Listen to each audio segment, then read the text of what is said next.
Syria. In March 15, 2011, the Syrian Civil War started, but to have a better view over that, we need to take a look back to 1918. After the World War I and the fall of the Ottoman Empire, of which Syria was a part, France and the United Kingdom made a secret agreement called the Sykes-Picot.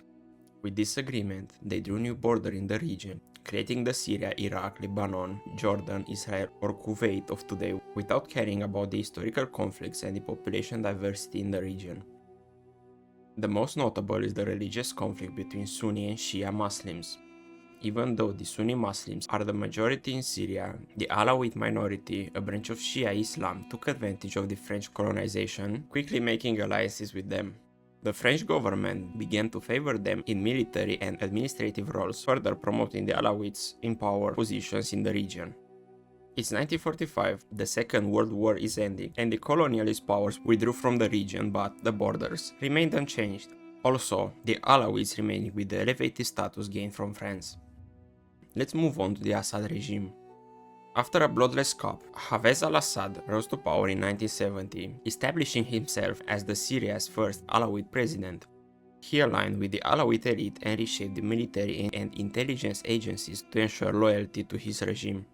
Assad's government was marked by its brutality, suppressing and controlling Syria's diverse and divided population. In short terms, it was a dictatorship.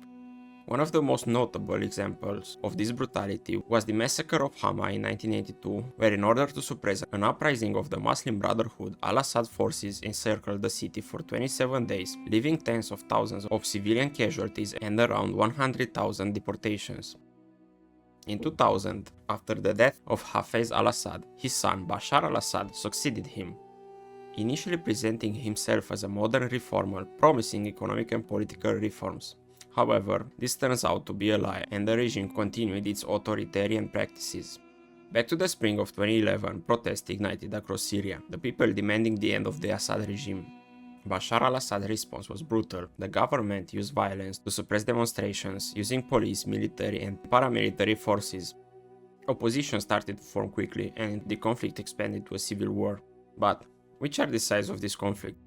First, we got the Syrian government ruled by Bashar al-Assad, mainly supported by Russia, Iran, China, and Hezbollah, which is a paramilitary group from Lebanon, and many other military groups financed by these countries.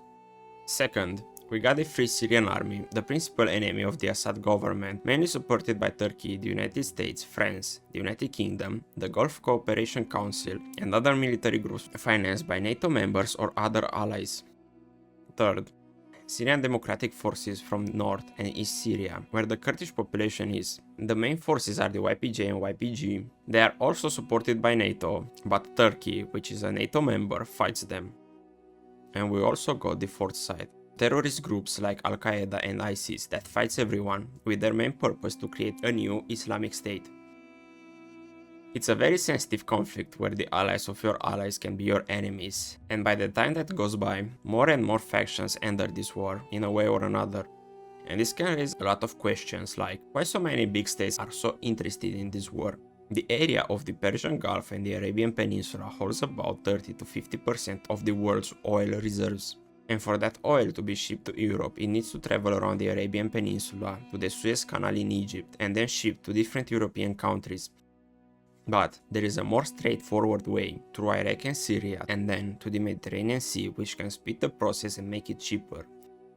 In short terms, whoever controls these two countries can control the trading routes of Europe's oil imports, and this is why this civil war is very important for the global economy.